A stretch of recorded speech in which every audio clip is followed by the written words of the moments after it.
I call the member for Sydney. Thank you, Mr Acting Deputy Speaker. Last month, more than 300 girls were kidnapped in the middle of the night from the safety of their beds.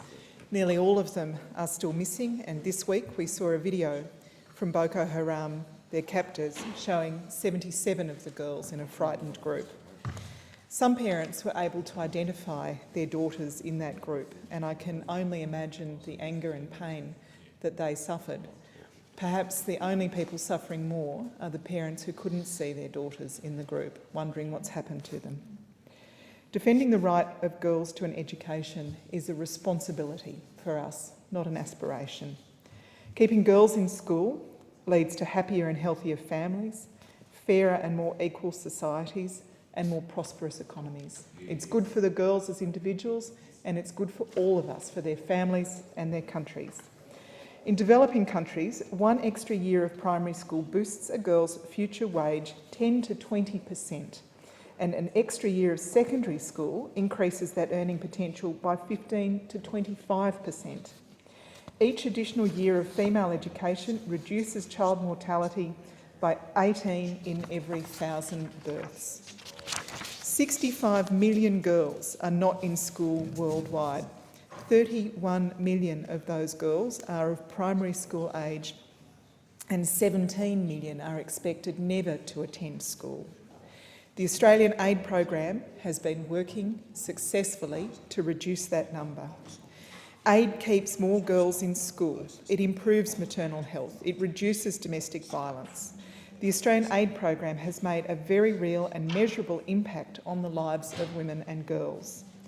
And these are just some of the contributions of aid. Since 2000, the year 2000, the Gavi Alliance has immunised 440 million children against preventable disease.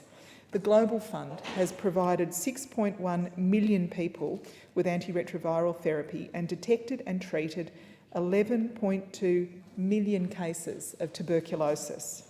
Since 1990, 2.3 billion people have got access to better quality drinking water from improved sources, and 700 million fewer people lived in extreme poverty in 2010 compared with 1990.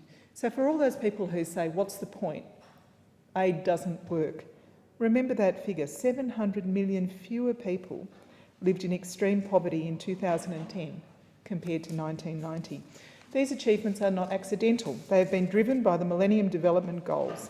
The goals were agreed by the international community and all of the leading development institutions around the world in an effort to end extreme poverty. It was the Howard government that first signed Australia up to achieving the Millennium Development Goals in an agreement under which Australia committed to aid spending a target of 0.5% of gross national income. It's not an arbitrary target as suggested in the Commission of Audit.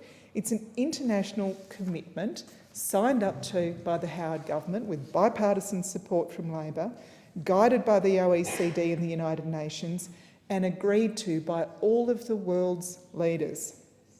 Under Labor, the aid program was on track to reach that GNI funding target of 0.5% in 2017-18. Overseas aid increased every single year during our time in government. It doubled, in fact, during our time in government. In March, Prime Minister Abbott described aid funding targets for 17-18 as an aspiration and walked away from the growth funding detailed in his own MyEFO document.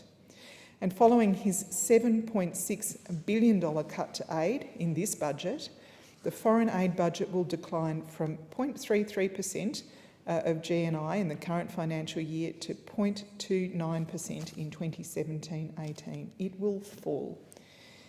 Just as aid funding growth under Labor had a real and measurable impact, cuts under this government will have a real and measurable impact on the world's poorest people. This government does not understand that our aid program has been built on commitments, not aspirations. As Australians, we come from a generous and a prosperous nation, and we can afford to have a strong aid program. We can afford to protect the rights of girls to an education, the right for children to feel safe in their schools, and the right for parents to send their daughters to school knowing they'll see them again that night.